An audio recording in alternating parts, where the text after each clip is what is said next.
Alhamdulillahi Rabbil Alamin, Ar-Rahmanir Rahim, Maliki Yawmiddin, Iyyaka na'budu wa iyyaka nasta'in.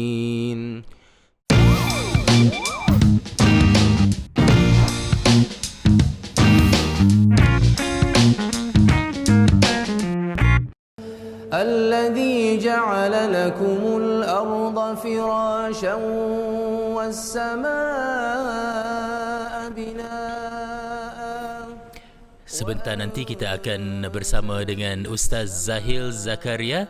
Beliau adalah seorang graduan daripada Universiti Melaya, mengkhususkan bidangnya dalam Quran dan hadis. Jadi jangan ke mana-mana.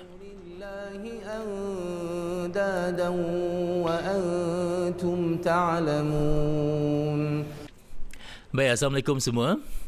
Selamat datang ke rancangan Tanya Apa Saja. Saya sekarang berada dengan Ustaz Zahil Zakaria. Topik ini dekat di hati saya, bersihkan hati Ramadan ini. Tonton bersama pasangan.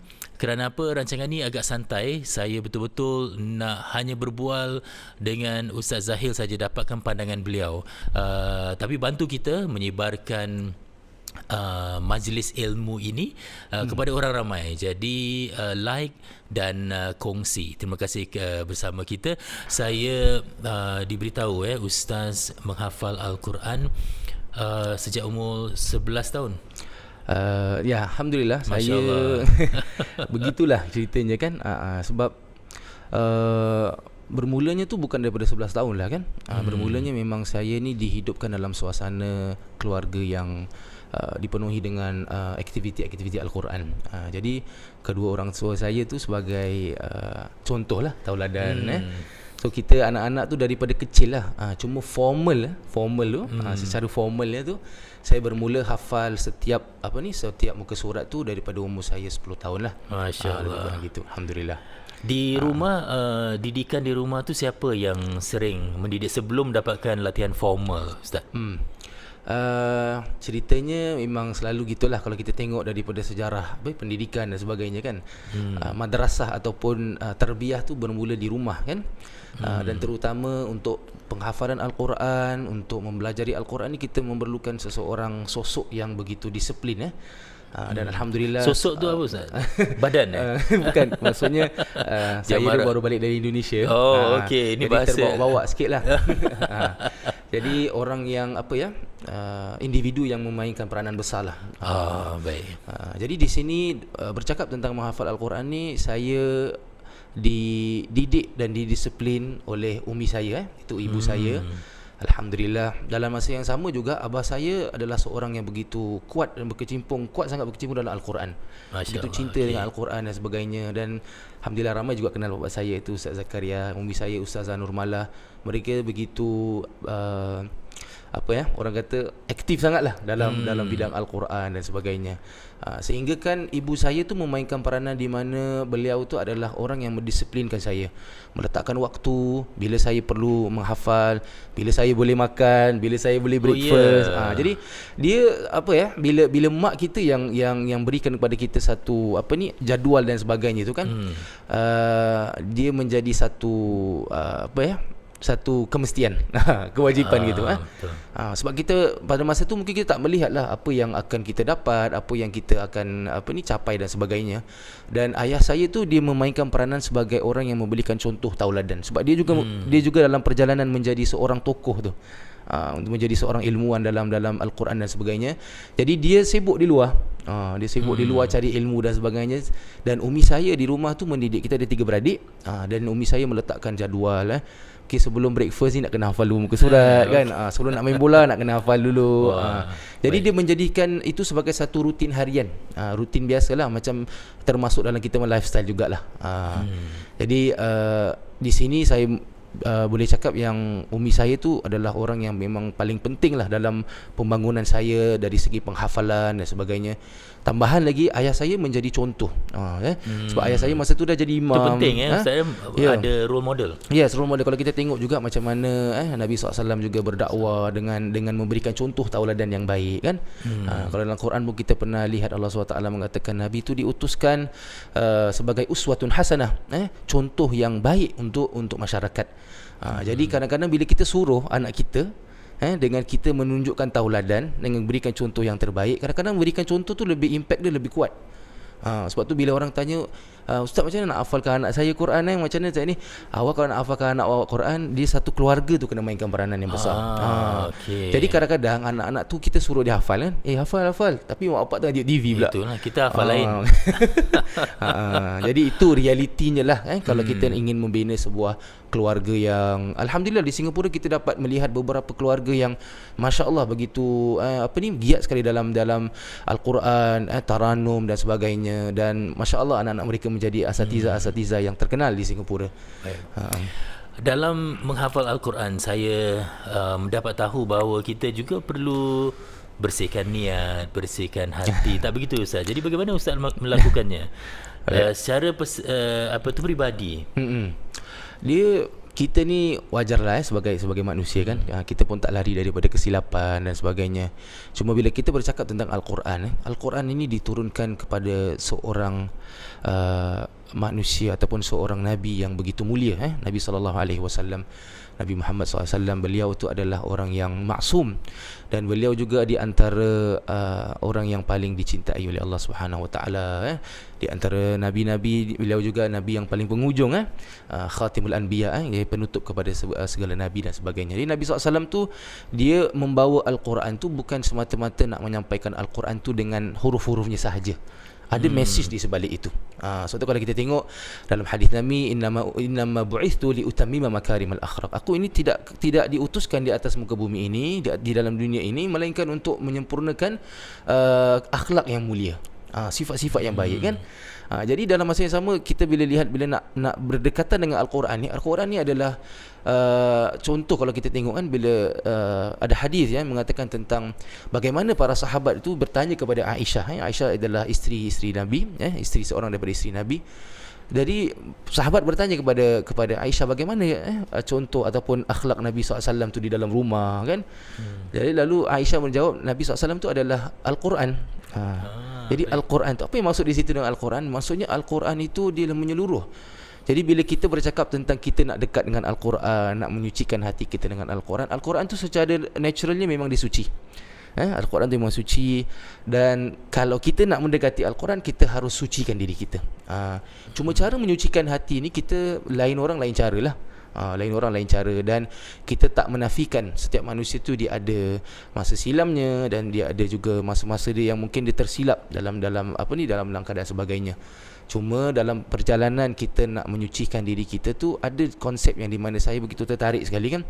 Sebab dalam Islam ni kita di antara agama yang Allah SWT sukakan kepada hambanya yang sukakan bertaubat, sukakan menyucikan diri. Innallaha yuhibbut tawwabin wa yuhibbul mutatahhirin. Allah SWT suka sangat kepada orang yang suka bertaubat.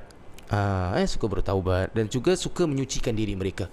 Maksudnya kita di atas muka bumi ini, kita tidak akan lari daripada fitnah, daripada membuat maksiat, menipu dan sebagainya. Kadang-kadang kita terlepas pandang. Jadi bagaimana kita nak kembalikan diri kita kepada pangkal jalan dan sebagainya, iaitu kita harus ada itu harapan, iaitu Allah Subhanahu Wa Taala adalah harapan kita. Bila kita dapat musibah, kita dapat ujian, kita pulang kepada Allah, di mana dengan cara itulah kita dapat menyucikan diri kita. Dan Allah sangat suka kepada hamba-hambanya yang suka bertaubat, yang suka menyucikan diri kita. Malah kita tak boleh, saya tak pasti kita boleh 100% bersih Ustaz. Itu agak mustahil. Betul. Tapi proses percubaan untuk membersihkan itu yang mungkin Allah suka.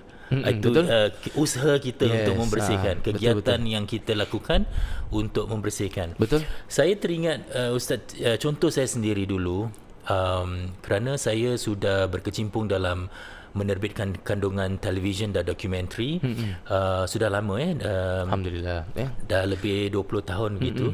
Tapi 30 tahun maksud saya. Tapi bila umur saya menjangkau 40, saya akan 50 tahun tidak lama lagi, tapi 10 tahun yang lalu hati saya tergerak untuk melakukan kandungan berbentuk Islam.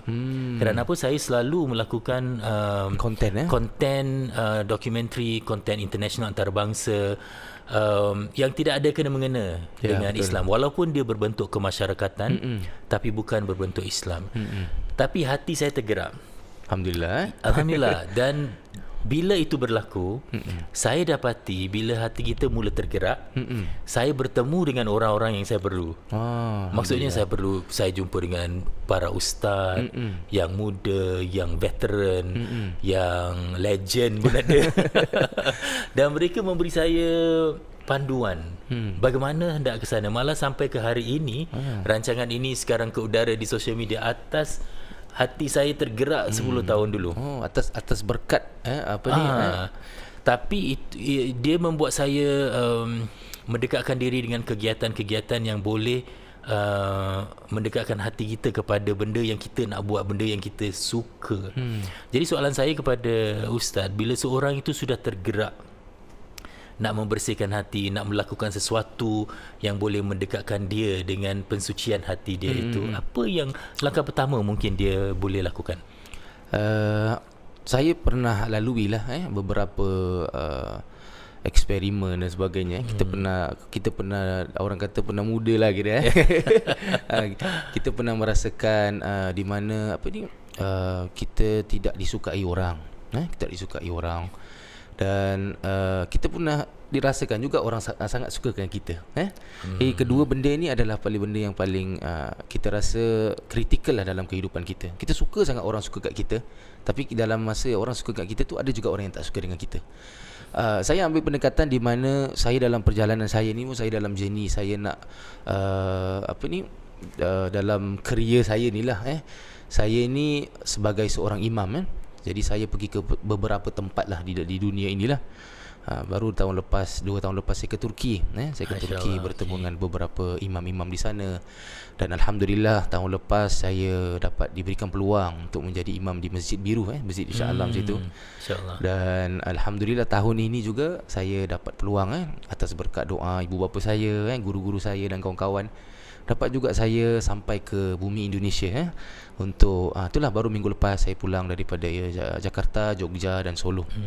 Dan pergi ke tempat-tempat ini memberikan saya satu gambaran di mana kita ke tempat orang tak semestinya orang akan suka dengan kita. Betul, kita cakap pasal penyucian hati kita ni, kadang-kadang bila kita pergi dekat tempat orang, kadang-kadang kita kena letak diri kita ini harus bersih lah. Jangan ada sifat yang di mana bila kita pergi kat tempat orang tu kita ada terasa diri kita ni agak bongkak lah. Itu yang pertama. Sebelum kita nak sucikan hati kita ni, kita kena bersihkan dulu lah kan. Kadang-kadang orang kata macam mana nak sucikan hati tu macam terlalu subjektif lah, susah. Kita pun tak tahu sangat macam mana hati kita suci kan. Tapi saya ambil pendekatan di mana saya tu akan selalu saya akan berfikiran baik terhadap orang. Kadang-kadang kita tak kenal orang. Macam kita tengok zaman sekarang ni, macam zaman fitnah juga tau kadang-kadang. Kalau ke WhatsApp, kita tak tahu kadang-kadang orang yang message kita tu dia punya expression macam mana, kan? Tapi kadang-kadang bila dia jawab sikit tu tengah marah lah tu katanya kan. Jadi berlaku di situ ada suuzon lah. Kita ada berlaku sangka yang tidak baik kepada orang itu.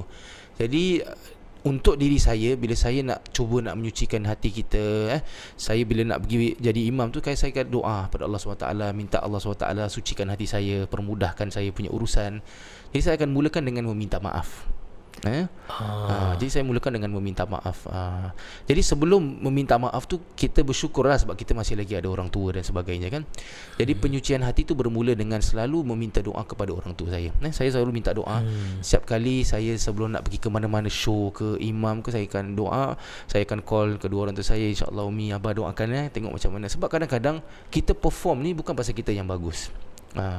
Performance kita bagus ni sebab kadang-kadang berkat doa ibu bapa kita. Betul. Berkat doa orang-orang di hadapan kita. Bila kita cakap penyucian hati ni, kadang-kadang orang dia terkenal Dia terkenal. Tapi bila bertemu dengan orang, dia tak menyangka yang sebenarnya dia terkenal tu sebab orang. Sebab tu bila kadang-kadang saya ni diingati oleh ibu bapa saya kan, cakap kita jangan terasa sombong, sebab kalau tanpa mereka tu, tanpa orang-orang yang ikut kita, tanpa orang-orang yang doakan kita, kita takkan berada di sini. Jadi bagaimana nak capai kepada tahap ini, saya rasa hati kita memang takkan suci lah kan. Kadang-kadang pun akan terbawa kepada ini mungkin gini kan. Tapi at least kalau kita ada tanggapan yang setiap kali kita bertemu dengan orang, kita ambil kebaikannya. Sekali kita ambil kebaikannya. Jadi bila kita bertemu dengan orang ini, mungkin orang ni tak bersama pandangan dengan kita, tapi dia ada kebaikan di sebalik itu. Mungkin orang dia jujur, orang dia baik dan sebagainya kan. Ada orang dia hati baik tapi susah nak senyum kan. Saya pernah bertemu kan? Susah sangat nak senyum tapi kan? Sebenarnya dia baik. Betul. Betul. Jadi kadang-kadang bila saya pergi luar negeri pun, saya bila bertemu, kita kan bertemu dengan banyak imam. Dan berlaku di situ macam, alamak ni Mamat Singapore ni pula datang sini kan. Kan. Jadi kadang-kadang benda yang tak sepatutnya berlaku. Seperti jadi yalah, kita ke negara orang kadang-kadang berlaku seperti apa macam aku kat sini dah lama tak pernah jadi imam dan sebagainya gitu kan. Yalah, benda-benda yang kita tak boleh elak lah sebagai manusia kita akan ni, walaupun mereka tu masya-Allah lah orang-orang yang baik dan sebagainya. Cuma kadang-kadang bila nampak gitu je, saya terus pergi jumpa dia lah langsung. Ustaz, apa khabar gini. Jadi kita lembutkan hati mereka. Itu yang saya rasa dalam hal ini adalah pengiktirafan Ustaz, kalau saya dapat memberikan satu kategori hati ini, di mana Ustaz diberikan pengiktirafan sebagai imam di luar negeri. Mungkin ada orang di sana yang terasa kenapa saya tidak diiktiraf. Bila dalam hal ini kita semua akan merasai hal ini. Misalnya di tempat kerja, bila seorang diiktiraf dengan promosi, dia dapat promosi, naik gaji dan sebagainya, tapi yang lain tidak. Ataupun misalnya kita buat rancangan TV, kita dapat iktiraf antarabangsa dan sebagainya. Iktiraf itu mula-mula menjadi sesuatu yang menginspirasikan, tetapi kadang-kala dia menjadi satu kebanggaan yang melampau. Betul. Itu yang kita nak kikis lah. Betul. Agak susah Ustaz, kerana apa? Kadang-kadang kita terpesong sikit. Betul. Kadang lagi-lagi kita dalam bidang agama ni kan, kita tak lari daripada kesilapan, dan ujian dia mungkin lebih lah ujian dia mungkin dia punya pressure, dia punya cabaran tu lebih malah kan. Dan saya mengambil pendekatan di mana saya akan berjalan je lah. Kita tak pedulikan orang lah. Dalam masa yang sama kita akan buat baik dengan mereka semua. Jadi dalam masa yang sama tu kita ni selalu hati kita ni cubalah kita sucikan dengan cara macam gitu. Ada je orang yang buat tidak baik dengan kita dan sebagainya kan. Tapi mungkin apa yang mereka buat tu disebabkan kita ni boleh jadi lebih semangat untuk dalam melakukan pekerjaan ini. Sebab tu kalau kita tengok kadang ada quote lah orang putih kata quote, kalau orang tu tak ada perasaan ataupun tak dengki dengan kita dan sebagainya, mungkin kita tak sampai ke tahap level yang baik itu kan. Tapi ini satu budaya yang tidak baik lah. Sebab tu dalam kita nak meneruskan Al-Quran ni dan sebagainya, saya secara jujurnya saya berikan support kepada kawan-kawan dan sebagainya, sebab saya melihat benda ini tak semua dan tak ramai lagi, belum lagi yang berani ke depan dan sebagainya kan. Dan saya nak cari members lah kan dalam bidang kita nak cari members. Dan dalam bidang Al-Quran, dalam menjadi imam ni, kita perlukan orang teman yang untuk memberikan kita semangat bila kita down tu kan. Dan masa yang sama kita bila dia down, kita pun bagi kita semangat kan. Tapi walau macam mana pun alhamdulillah lah, sebab saya contoh tauladan saya yang paling utama adalah bapa saya. Jadi umi saya tu sebagai orang kata pendidik di dalam rumah itu, yang plan dan sebagainya. Bila dah berhasil, bapa saya tu sebagai orang yang saya look up tu lah. Jadi bapa saya menjadi imam. Kalau dulu tu biasa orang tahu kalau Ustaz Zakaria jadi imam tu, nanti anak dia akan ambil 2-3 rakaat daripada ayat, daripada surah, daripada solat tu lah. Macam solat tarawih kita ada 8 rakaat, saya akan ambil 2 rakaat. Jadi saya dah jadi imam daripada umur 13 tahun dah.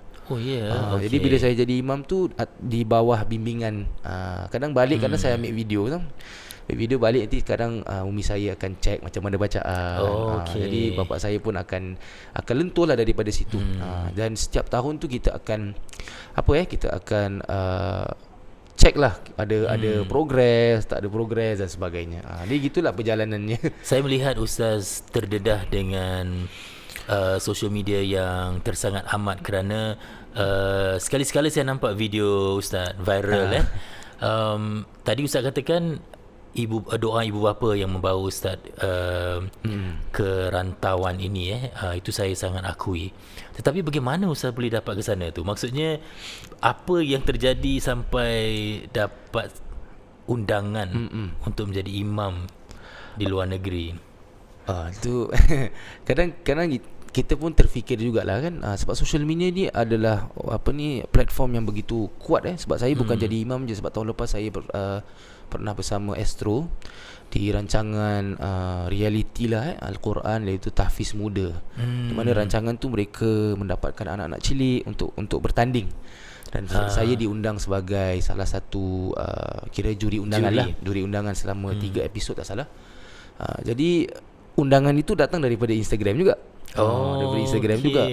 Cuma bila kita lihat di situ kan, kadang-kadang undangan ni datang daripada kawan-kawan kita juga. Macam saya di Malaysia, alhamdulillah saya ada abang saya di sana, Sheikh Abdul Karim, dia yang bawa saya juga di Masjid Shah Alam.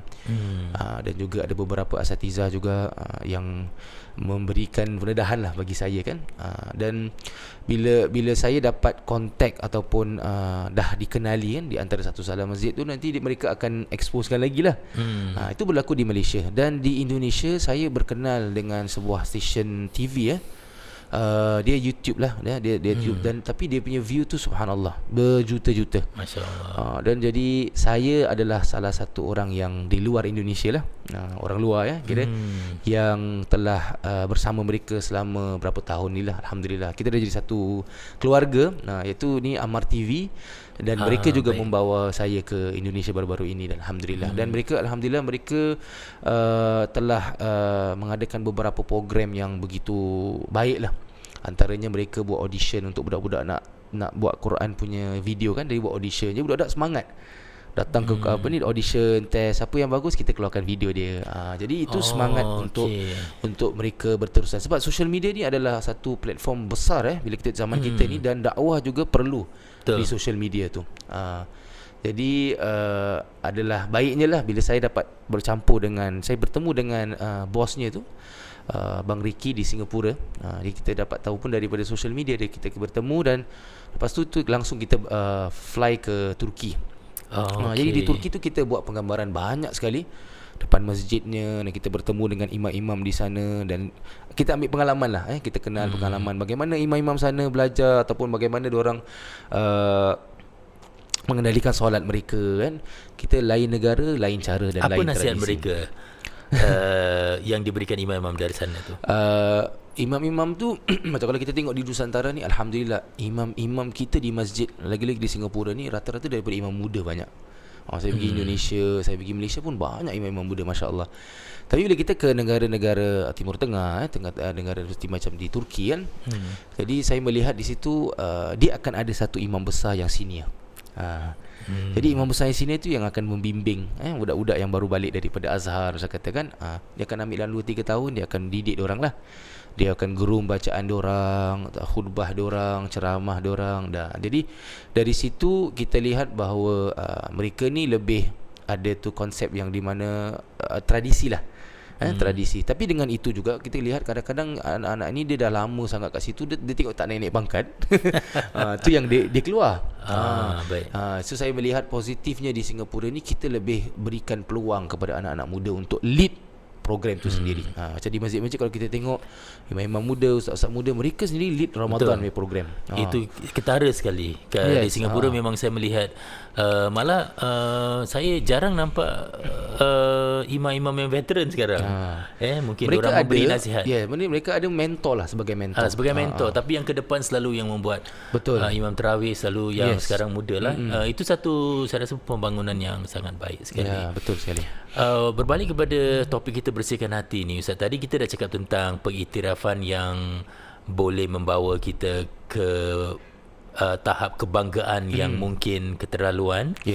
Tapi sesuatu perkara yang ketara sangat, bukan saja di alam sesama manusia ni, alam maya ni sangat banyak berlaku, iaitu sifat cemburu, Ustaz. Dalam sifat cemburu ni, saya merasakan dia boleh membawa kepada sesuatu yang tidak baik mula ini kan. Dan kita kadang-kala sifat cemburu tu ada. Betul. Tapi ke tahap mana yang ia tidak harus pergi ke tahap mana yang agak tak sihat lah.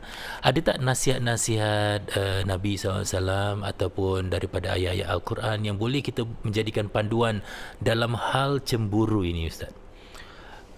Dalam Al-Quran sendiri Allah SWT berfirman dalam Al-Quran, a'udzubillahi minasyaitanirrajim, innamal mu'minuna ikhwah. Sungguhnya orang-orang beriman tu adalah saudara. Ikhwah tu keluarga lah, saudara dan sebagainya. Dan kita lihat di situ Allah SWT sebelum ayat tu juga Allah SWT mengatakan tentang bahayanya kita ini ada sifat dengki, ada sifat iri hati dan sifat mungkin tak puas hati dengan kejayaan orang lain kan. Sama juga kita lihat, sedangkan mengumpat tu sendiri kan, Allah SWT berfirman dalam Al-Quran pun mengatakan tentang ayuhibbu ahadukum ayyakula lahma akhihi maitan. Adakah kita ini suka apabila kita memakan daging busuk saudara kita sendiri itu kan, maitan dalam keadaan bangkai lah ataupun mati tu kan. Jadi contohnya tu agak dahsyat sehingga sebegitulah. Itu baru cakap tentang kita kutuk, kita mengumpat dan sebagainya kan. Apatah lagi kalau sampai ke tahap kita ini merasakan beliau tu lebih baik daripada kita, daripada sudut yang tidak bagus lah, kita dengki dan sebagainya. Dan na'udzubillah, benda-benda ini boleh menuju ke arah sihir kan. Ke arah sihir dan kita lihat, kita minta dijauhkan lah perkara-perkara ini berlaku di Singapura. Cuma saya nak tambahkanlah tentang iri hati dan sebagainya. Ini kadang-kadang datang fitrah lah daripada sifat manusia itu sendiri. Kadang-kadang daripada sifat mereka tu diam aja, daripada penglihatan mata mereka tu dipanggil ain. Mata tu pun akan menjadi satu wadah boleh mendatangkan hasad. Sebab tu kadang-kadang kita digalakkan untuk tidak menjemput lah, tak nak, kita jangan tarik hasad tu sampai datang. Sebab tu daripada sudut kita juga sendiri, kita kalau boleh jangan terlalu expose sangat sehingga kan orang boleh hasad kepada kita. Itu pertamalah untuk diri sendiri. Cuma sukar Ustaz, sekarang betul. Di alam sosial media ni, kita lebih lagi, kita ramai public figure ataupun orang-orang yang selalu menggunakan, mereka terpaksa update. Betul. Dan dalam update mereka yang ringkas itu kadang-kadang menjemput betul, iri daripada orang lain kan. Jadi bila kita kadang-kadang tengok kepada diri kita, ada orang dia dah terbiasa dengan sifat sebegitu. Dan bila saya bermulanya saya posting video-video Al-Quran di Instagram, ada juga yang tak begitu happy. Oh iya ke? Ada juga tak begitu happy. Apa yang dia kata tu? Jadi ada yang macam dia punya statement dia tu adalah ni riak dan sebagainya kan. Okay. Tapi bila kita lihat beberapa tahun kita tengok sekarang ni di YouTube, cuba kita buka lagi-lagi bulan Ramadan ini. Kadang-kadang disebabkan video-video tersebut yang ada di YouTube, video-video imam-imam kita ada di tanah haram dan sebagainya, memberikan semangat pada anak-anak muda untuk terus bersemangat dalam melakukan ibadah. Kerana saya pernah satu kali tu saya berada di Masjid Islah di Punggol. Itu di antara achievement yang saya betul-betul bersyukur lah. Saya merasakan bahawa Masya Allah, saya dah achieve lah salah satu saya punya dream ni, di mana saya bila jadi imam tu, di belakang saya tu semua anak muda. Dan mereka tu mengikut pakaian, gaya dan yang saya pakai itu dalam solat lah. Dan saya merasakan gembira dan bersyukur lah kan, kita ini dijadikan sebagai satu contoh kepada mereka. Itu di salah satu sudut lah. Cuma Alhamdulillah saya di Singapura so far lah, saya bersyukur yang ada yang juga yang mungkin nasihatkan, ada yang katakan jangan terlalu banyak lah gini dan sebagainya. Tapi rata-rata Alhamdulillah mereka menyokonglah kita punya semangat dalam nak menyebarkan Al-Quran ini dari social media dan sebagainya. Dan saya mengambil social media ini sebagai satu wadah yang di mana mengajak mereka untuk ke masjid. Sebab tu kalau tengok saya posting tu, kadang-kadang saya post minggu sekali je Quran tu. Sebab niat saya adalah satu video tu dalam masa minggu tu adalah untuk menarik mereka, lihat jadual saya, kalau nak ikut saya silakan ke masjid. Jadi penghujungnya adalah mereka tu pergi ke masjid. ataupun pergi ke solat jemaah dan sebagainya. Kita ni sebagai pembuka hati mereka, orang kata pemberi semangat kepada mereka supaya mereka kata, oh masya-Allah ya ustaz ni dan sebagainya.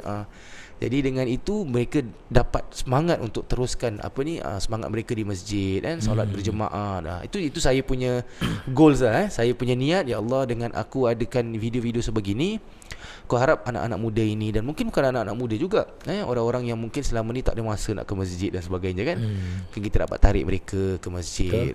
Itu dia punya final result lah.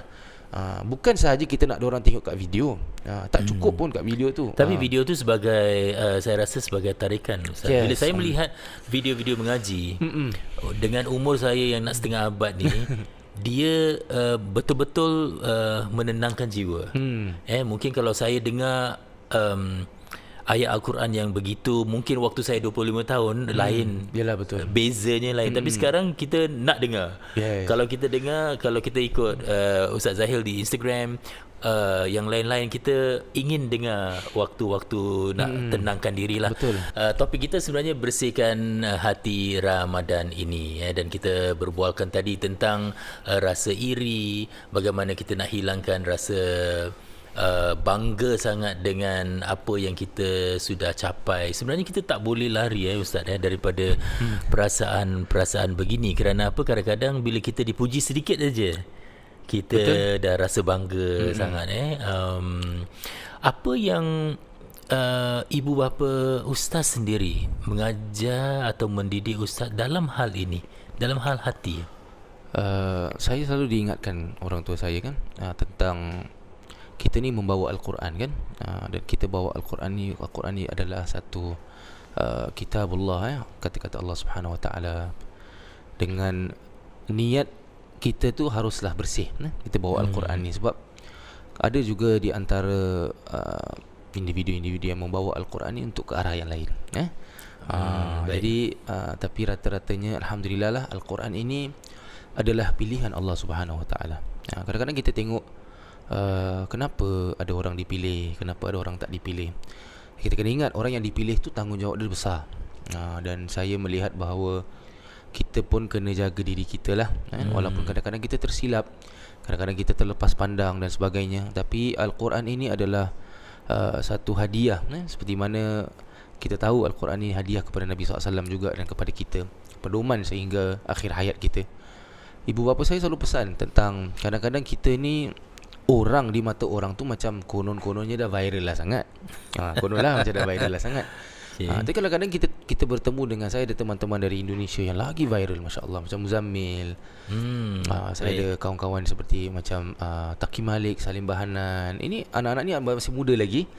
Dan saya ada juga beberapa kawan-kawan yang di Singapura juga, ustaz-ustaz yang mungkin dah bukanlah bilang Al-Quran lah kan. Masya-Allah, mereka juga kira subhanallah lah, dakwah mereka tu tercapai yang jauh pergi kan. Ustaz Zahid Zain, kita ada Ustaz Mizi Wahid, dan banyak lagi lah asatizah, dan terutama mufti kita juga kan. Betul.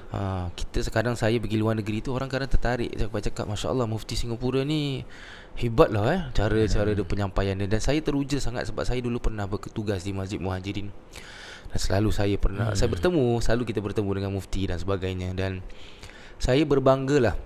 Dan saya menjadikan mereka tu sebagai satu contoh tauladan bagi saya, untuk saya berterus ke depan dan sebagainya.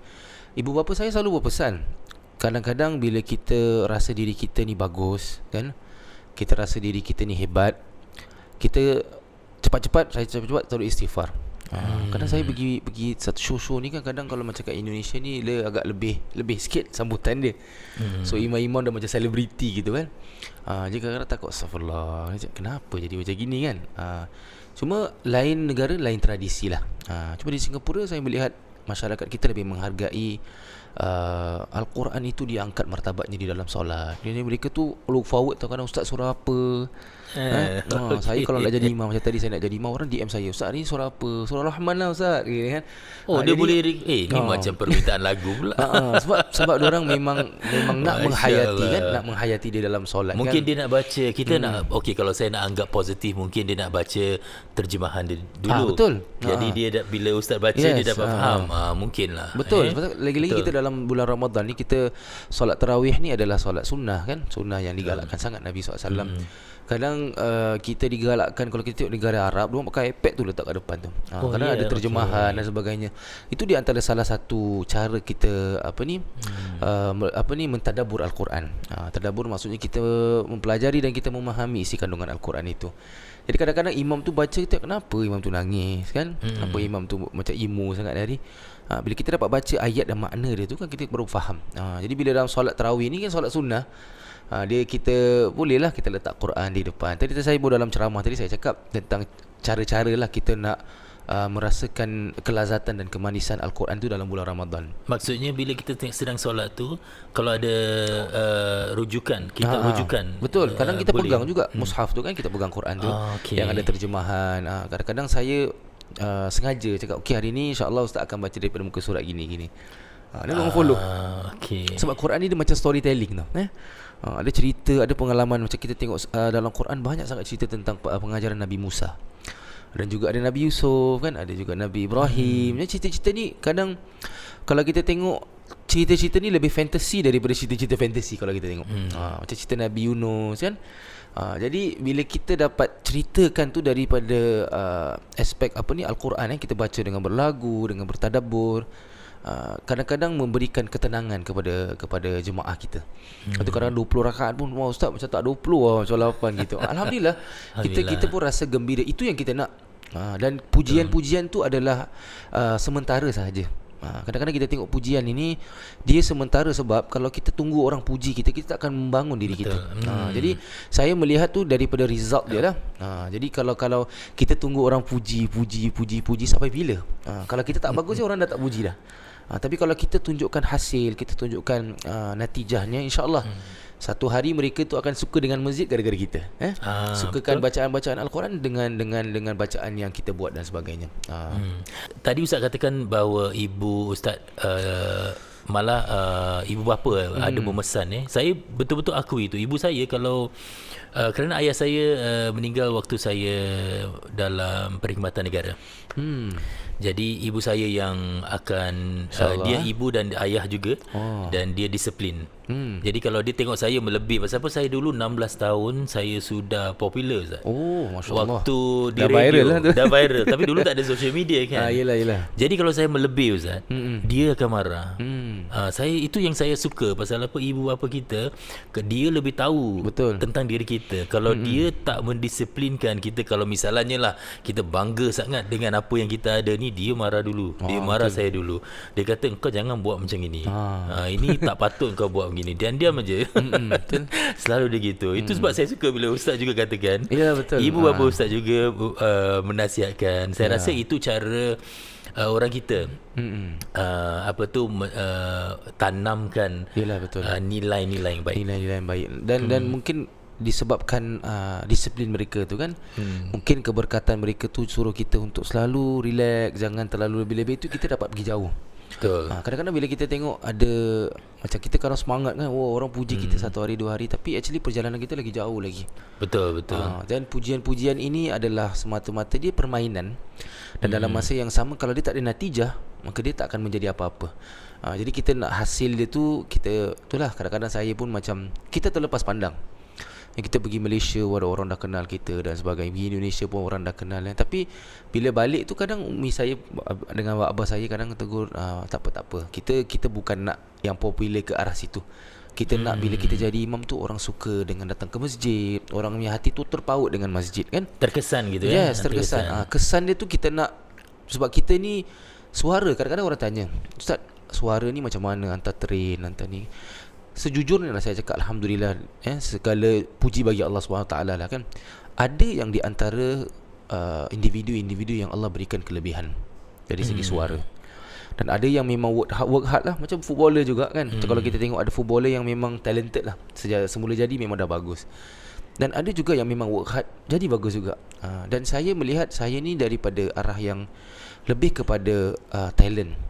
Sebab talent ni datang bukan daripada saya, tapi adalah hadiah untuk kedua orang tua saya.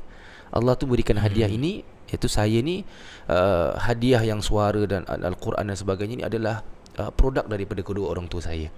Natijah mereka tu bertungkus lumus dengan Al-Quran. Saya tu daripada kecil, dan bila saya menghafal tu ada di antara kali tu bila saya banyak kali juga mewakili Singapura di dalam musabaqah competition Al-Quran antarabangsa. Di antara competition tu saya kadang-kadang ibu saya sampai sakit, suruh saya ulang Quran ni sampai dia sakit jadi bila sekarang saya dah sampai tahap begini kan, saya kadang-kadang imbas kembali, saya ingat kembali perjuangan mereka lah, perjuangan mereka, dan kalau tanpa mereka tu kita tidak akan berada di sini, kan. Dan tambahan saya sekarang juga sudah berumah tangga kan, dan isteri saya pun alhamdulillah memainkan peranan yang begitu besar, sebab saya punya schedule kalau tengok pun memang agak padat. Jadi alhamdulillah beliau juga orang yang memahami kan. Dia pun kadang-kadang dia nak bagi pasangan kita memahami tu senang aja. Kita bawa mereka ke tempat kita kerja tu, ataupun bawa mereka solat sekali dengan kita. Jadi mereka tahu betapa kadang kita balik lambat sebab apa kan, dan sebagainya lah. Dan alhamdulillah lah, ini semua di atas takdir dan aturan Allah Subhanahu Wa Taala. Tentang suara ni penting Ustaz. Kerana apa? Saya sebagai makmum kita tak pernah mengimamkan macam Ustaz. Kita cuma makmum saja. Tapi makmum ni kita kalau dengar suara secara terus terang, kalau kita mendengar suara imam yang sangat sedap, sayu, kita tak ngantuk. Betul. Kita pun rasa macam wah, betul-betul rasa dapat menghayati. Betul. Walaupun kita tak faham, tapi kita menikmati bacaan tu. Dan saya juga tahu Ustaz pernah mewakili Singapura dalam program The Voice from the Sky. Voices from the Boleh Sky. terangkan apa yang sebenarnya program ni? Voices from the Sky ni adalah program anjuran Syukran International. Syukran International ni dia ada salah satu syarikat yang masya-Allah lah membawa qari-qari Di antaranya masa tu kita ada beberapa qari daripada Singapura. Saya, Ustaz Fahmi yang Imam Masjid An-Naim, dan kita ada Ustaz Syukri iaitu Sudais Malaysia. Dan juga kita ada kira yang main event tu adalah Mishari Rashid lah, yang daripada Kuwait. Jadi ini program yang membuka membuka mata ataupun memberikan saya pendedahan yang begitu besar sebab dia diadakan di Expo, dan alhamdulillah program ini berjaya, dan saya berterima kasih lah banyak sangat kepada Syukran International. Dan tanpa mereka juga kan, saya mungkin orang tak kenal yang saya ni boleh bawa suara Mishari dan sebagainya kan. Dan mungkin di Singapura banyak orang boleh bawa suara Mishari. Banyak yang suka sangat dengan suara Syekh Mishari, dan ada juga yang bawa Syekh Shuraim dan sebagainya lah, berbagai-bagai imam lah. Cuma special daripada malam tu sebab saya sebelum datangnya Mishari tu, saya pernah hantar video tau dekat Instagram. Dia ada buat competition macam audition lah, siapa boleh tiru suara dia gitulah. Jadi saya pun buat video. Ni cerita dia lah, mungkin orang banyak tak tahu kan. Jadi bila saya hantar video tu kat dia tak dilayan lah. Tak jawab. Cakap ni mesti dia tak layan lah ni. Jadi saya pun mengadu ke isteri saya, ke umi saya, ke bapa saya lah, ke abah saya. Tanya, mak abah diorang tak layan lah. Mikir okey. Isteri saya pun cakap tak apalah, mana tahu rezeki lain. Jadi kuasa Allah tu, pas dah sedih tu kan, lepas bulan tu saya dapat telefon daripada Haji Ismail tu. Dia CEO kepada Syukran International tu kan, ada mengatakan, Ustaz, kita nak bawa Syekh Mishari ni datang Singapura. Jadi saya pun wah baguslah ni kan. Kita memang orang kata idealize dia lah. Kita menjadikan dia sebagai contoh, dan dia di antara orang yang paling dihormati, bacaan Quran dia bagus, dan dia sekarang pun rekod dia adalah di antara qari dan imam yang paling banyak didengari di dalam YouTube. Berapa bilion views lah dia ada, Al-Quran sahaja. Jadi masya-Allah dia punya dakwah tu dah tercapai lah kat tempat-tempat lain dan sebagainya kan.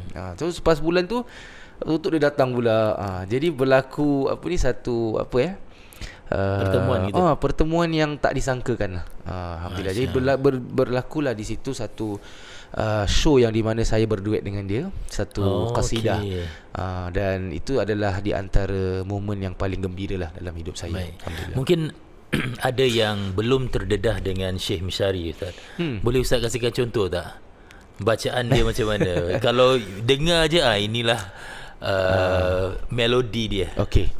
Dia yang paling terkenal adalah surah Fatihah dia lah. Surah Fatihah dia pasti orang semua tahulah. A'udzu billahi minasy syaithanir rajim. Bismillahirrahmanirrahim. Alhamdulillahi rabbil alamin. Ar-Rahmanir Rahim, Malik Yawmiddin, Iyyaka na'budu wa iyyaka nasta'in, Ihdinas siratal mustaqim, Siratal ladzina an'amta 'alaihim, Ghairil maghdubi 'alaihim waladdallin. Amin. Amin. Berapa banyak melodi yang boleh dibawakan Ustaz? Syekh Mishari dia ada banyak versi surah Fatihah ni. Memang banyak versi surah Fatihah dia tu. Saya ada lebih kurang 7-8 version. Dia ada yang tinggi, dia ada yang rendah, dan dia, alhamdulillah lah, sebab berkat apa orang kata dengar selalu kan, kita selalu dengar. Saya ikuti dia daripada pertama kali saya bertemu dengan dia saat umur saya baru 13 tahun. Saya bertemu dengan dia di musabaqah di Kairo, di Kahira. Masa tu pun dia antara participant juga. Dia pun buat participant juga kat situ, dan saya tunjukkan dia yang saya dah beli satu kaset full 30 juzuk ke dia lah. Dan satu kaset lagi. Masya, ni zaman kaset ni 2003 masa tu. Jadi masih zaman kaset. Saya pergi dengan abah saya. Jadi kita kat Mesir tu kita belilah kaset dia satu Quran tu kan. Dari situlah kita bermula dengar. Alhamdulillah. Dan akhirnya bertemu dengan dia selepas 10 tahun tu lah, bertemu dengan dia dia di Singapura tu lah. Memang tarikan bacaan Syekh Mishari tu sangat ini, dan saya suka bila Ustaz juga dapat mengingatkan kita. Betul. Agar melodi-melodi itu Alhamdulillah. Saya ada seorang ni yang ni baru kita minta tadi, ada orang minta Ustaz dengar dia nak dengar ngaji. Mungkin sebentar nanti kita minta Ustaz lagi. Tapi saya nak bacakan komen daripada Muhammad Zaidi ni. Assalamualaikum Ustaz dan Abang Sujimi. Al-Quran itu sendiri suci katanya. Kita sebagai manusia ini banyak kesilapan setiap hari. Jadi jikalau kita ingin mulakan menghafal Al-Quran atau ingin menceburinya, adakah kita layak sebagai insan yang banyak berdosa ini, boleh ke Al-Quran menjadi pendamping dan senang diserap hafalannya, Ustaz? Okey, Al-Quran ini memang untuk sesiapa saja. Alhamdulillah Allah SWT turunkan kepada kita ni sebagai satu kitab yang begitu istimewa lah. Begitu istimewa. Dan dia akan dipilih, Allah SWT akan memilih hamba-hambanya itu daripada orang-orang yang ikhlas. Kadang-kadang ni suara tak sedap kan, suara biasa aja, tapi subhanallah Allah SWT pilih dia untuk menjadi ahlul Quran, untuk orang Al-Quran. Dan kita bercakap tentang mempelajari Al-Quran ni. Al-Quran ini sangat digalakkan untuk belajar daripada mana-mana pun lah. Dan layak tak layak, semua orang Islam tu layak. Dan ada orang yang non-Muslim juga belajar. Dan malah kita tengok sekarang ni sebab adanya social media, YouTube dan sebagainya, kita tengok dekat YouTube tu ada juga orang-orang yang terkesan yang orang-orang yang bukan Islam yang terkesan dengan bacaan hanya Al-Quran. dengan mendengar. Hanya dengan mendengar. Jadi dalam Al-Quran juga Allah SWT kata afala yatadabbaruna Al-Quran kan. Apakah kita tidak mentadabbur Al-Quran, kita tak merasakan nikmatnya Al-Quran, tak merasakan kemanisan Al-Quran, tak mengamalkan Al-Quran. Kenapa? Am ala qulubin aqfaluha, adakah hati-hati kita ni dikunci? Kan? Adakah hati-hati kita ni dah kena lock ke? Sebab tu tak boleh nak baca Quran kan. Sebab tu Al-Quran ini dia layak untuk semua orang yang berusaha. Cuma dia ada cara-caranya. Di antaranya yang pertama, kita kena mencari guru lah. Al-Quran di antara ilmu yang harus dan wajib kita berguru. Dan kedua, kita kena mencari teman yang baik. Sebab Al-Quran ni dia ada ups and down. Dia macam hidup juga. Kadang-kadang kalau kita tengok poster, orang taruh first month 1 juzuk, second month second juzuk, third juzuk kan. Kadang saya tengok, saya kata tak semudah itu. Al-Quran ni ada hari kita boleh hafal satu muka, ada hari kita tak boleh hafal terus. Ada hari kita boleh hafal satu juz, ada hari kita tak boleh hafal terus, gitu kan. Sebab lain cerita, lain kisah, lain cabarannya. Cuma kita perlukan yang pertama doa kepada ibu bapa. Doa ibu bapa kita tu kita perlulah. Lagi mana yang ada ibu bapa, kalau tak ada minta kepada orang tua ataupun guru. Dan untuk terus kita kena ada guru yang paling utama, dan kita kena cari teman yang selalu berikan kita semangat untuk terus. Teman kita itu down, juga sedang mencuba menghafal ke ataupun macam mana tu? Ya, kadang-kadang kita bertemu dengan teman yang tak sehebat kita. Macam kita hafal cepat kan, tapi kadang-kadang dia cakap dengan kita, tak apa, kau usaha lagi, kau usaha. Dia bagi kita semangat walaupun dia bukan orang yang menghafal lah. Kalau kita dapat orang yang hafal lagi baik. Penyokong lah ni. Penyokong, yes. Lah. Sebab saya pernah buat itu sebab kakak saya sendiri. Masa saya hafal tu kan, so kakak saya dah hafal mungkin jauh sikit pada saya kan. Dia kata tak apa, try hafal lagi. Dan orang tua saya pun berikan semangat, kawan-kawan saya. Sebab saya dibesarkan di negara Jordan, aman. Saya selama lebih kurang 10 tahun di sana sama keluarga. Jadi bila saya hafal Quran tu di rumah, saya akan keluar untuk bertemu dengan guru Arab juga. Guru di rumah ada, guru orang Arab pun ada juga. Jadi bertemu dengan guru Arab ni, kita jumpa dengan kawan-kawan orang Arab. Ni di situ saya belajar teknik diorang menghafal, teknik diorang mengulang dan sebagainya kan. Jadi bila Al-Quran itu, bila kita cakap, kadang-kadang orang mengatakan, ustaz saya tak boleh lah nak hafal dan sebagainya gini. Cuba kita ambil peluang dengan cara ini. Cuba try lah cara ni. Kita itu dapatkan. pasal apa? Kita sedang berada di suasana yang bukan misalnya di Jordan kita berada di suasana di Singapura atau berbeza, di Malaysia. Sangat berbeza sekali dengan cabaran-cabarannya. Jadi kalau kita ingin mendekati untuk menghafal dan sebagainya, cara yang mudah sekali. Ada yang katakan dengan lagu dia. Betul. Menghafal melalui lagu dia. Tapi saya cuba bila tak ingat lagu, tak ingat ayat. Tak ingat ayat kan. Itu mungkin cara permulaan untuk kita jinak-jinak dengan Quran kan. Sebab bila cakap tentang suasana, cakap tentang keadaan di Singapura, ramai juga murid-murid saya yang dah habis hafal. Ada yang daripada NUS, NTU, IT, Politeknik, madrasah-madrasah. Jadi saya begitu gembira lah. Alhamdulillah. Ada juga yang kawan-kawan saya yang bukan ustaz, tapi mereka Masya Allah Al-Quran mereka begitu mantap dan sebagainya. Jadi dia adalah diri kita sendirilah. Disiplin tu diri kita sendiri. Kadang-kadang orang banyak dulu tanya, ustaz macam mana ni naik MRT nampak maksiat begini kan. Kita hidup di negara yang begitu aman Masya Allah. Dan ini bukan antara satu sebab untuk tidak kita. Dan kalau kita lihat di Singapura ni, bukan saya pun hidup bersama berjiran dan sebagainya. Kalau Cik Sujimi tengok di antara posting saya tu, ada kawan-kawan saya yang non-Muslim, orang-orang Cina yang like saya punya video Quran. Dan cakap, wah not bad lah you now kan. So diorang pun faham yang ini adalah sebuah bacaan daripada seronok agama juga kita. Saya dengar orang-orang asing. Betul. Sebab saya dulu bila saya hidup, saya sekarang tinggal di Eunos. Saya dulu berada di Pasir Ris kan. Jadi kawan-kawan saya yang main bola dengan saya tu ada orang Cina, ada orang India juga. Kadang-kadang bila kita main bola tu, kita biasa di Singapura, kita macam-macam bangsa kan, macam agama. Takkan pernah cakap tentang ni lah benda-benda sensitif. Tapi bila kita dah besar sekarang ni, itulah saya pun terperanjat juga. Oh, you like my video you know what I'm reading or not? Dia kata, oh I know lah, of course lah, Quran lah dia.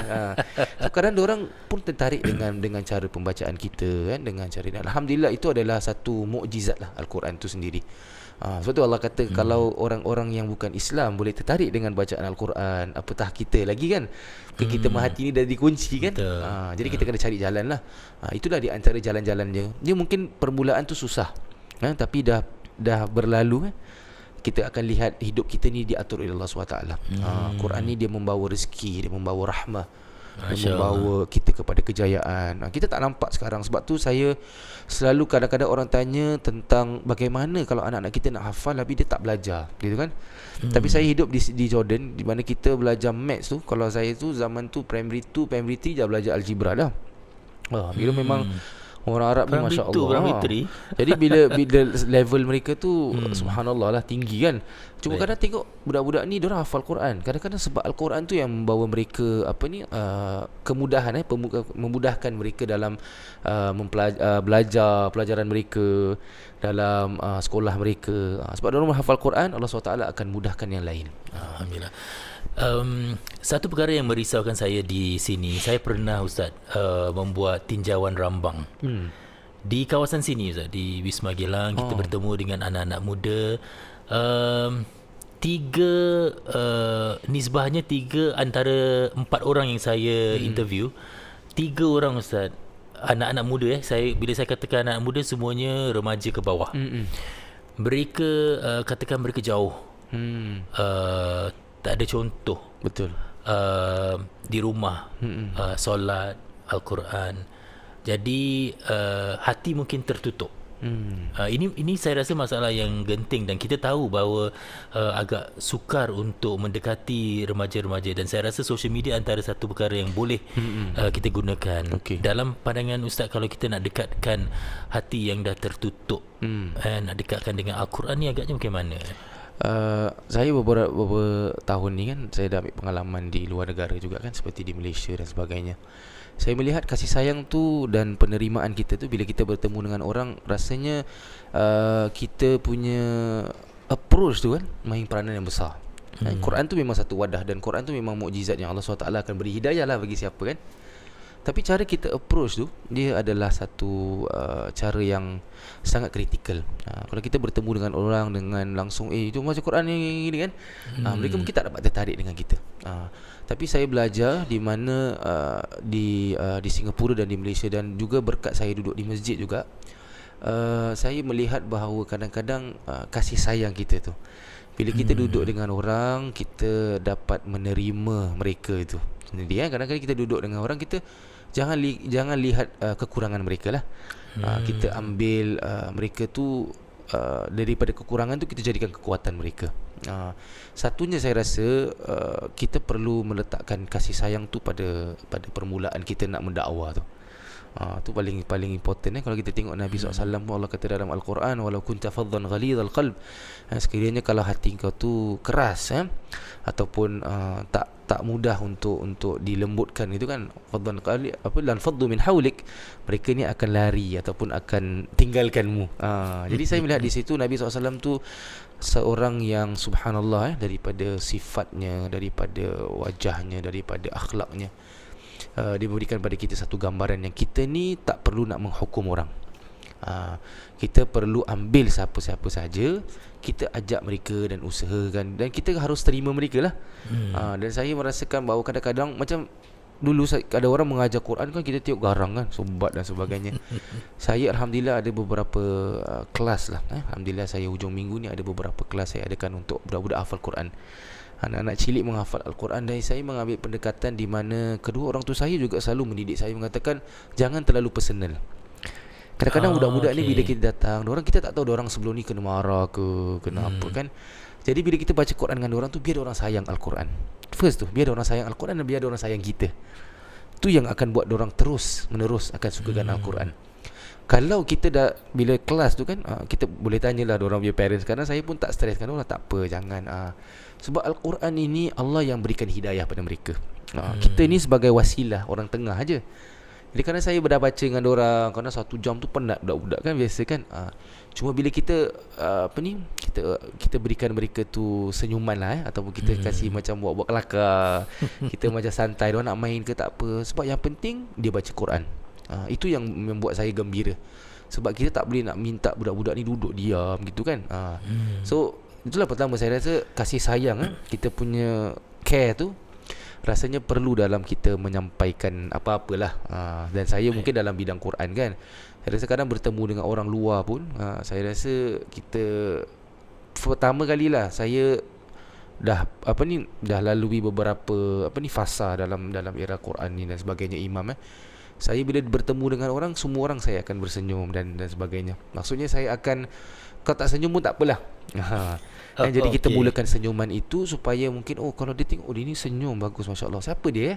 Dia orang yang bawa Al-Quran. Jadi mungkin dengan cara itulah kan, saya boleh tarik. Ini saya lagi usahalah. Kita pun tak tahu, kadang-kadang kita penat, kadang-kadang kita keluar lemak muka masam pula kan. Saya doa, saya lagi usaha supaya saya dihindarilah daripada sifat-sifat yang sebeginilah. Mungkin kita tengok diri kita ni popular, mak bongkak kan. Jauh sekali lah saya berusaha sekarang. Dan saya selalu ingat, bila kita tengok orang ramai datang kat tempat kita, majlis kita ataupun kita punya masjid, ingat kalau tanpa orang-orang ini kita tak akan berada di sini. Tanpa doa-doa mereka, tanpa berkat usaha mereka, komen-komen mereka tu kadang-kadang saya usaha nak jawab kadang. Kadang banyak kan. Sebab saya melihat mereka tu orang put effort lah nak wish kita masya-Allah ustaz tadi betul, gini. nak komen tu ada effort tu. Jadi bila tengok dia ada usaha tu, kita pun jawab balik lah, supaya benda tu akan menjadi lebih baik lah kan. Itu saya punya pegangan lah. Tak semua orang nak buat, ada juga orang just like gitu je lah. Tapi pegangan saya rasa itu cara saya menghargai mereka. Baik. Alhamdulillah. Bagi anda yang ingin follow Ustaz ada sangat aktif di IG Ustaz Alhamdulillah. Ustaz ada profil Ustaz, saya tengok dah tak boleh add lagi, dah cukup 5,000. Saya pesan dengan Ustaz mesti buka page. Jadi orang di Facebook mana tahu yang mungkin tidak begitu aktif dapat juga ikut Ustaz. Kita sudah sejam Ustaz, tak sadar. Tapi sebelum kita berpisah, saya tak nak lepaskan Ustaz selagi dia belum bacakan Al-Quran sekali lagi untuk mereka yang mungkin belum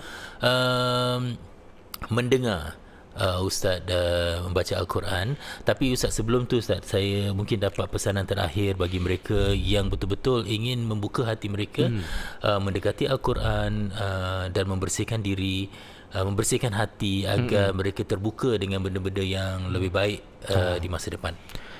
Pesanan ni untuk diri saya sendirilah kan. Selalu saya mengambil pesanan ini saya dapat daripada guru-guru saya, lebih-lebih lagi kedua orang tua saya, di mana setiap nikmat yang kita dapat ni, setiap rezeki ni adalah daripada Allah Subhanahu Wa Taala, dan kita harus bersyukurlah, bersyukur atas pemberian yang Allah Subhanahu Wa Taala berikan kepada kita. Dan dalam masa yang sama, setiap amanah tu, tanggungjawab yang Allah berikan kepada saya tu, kita kena tunaikan.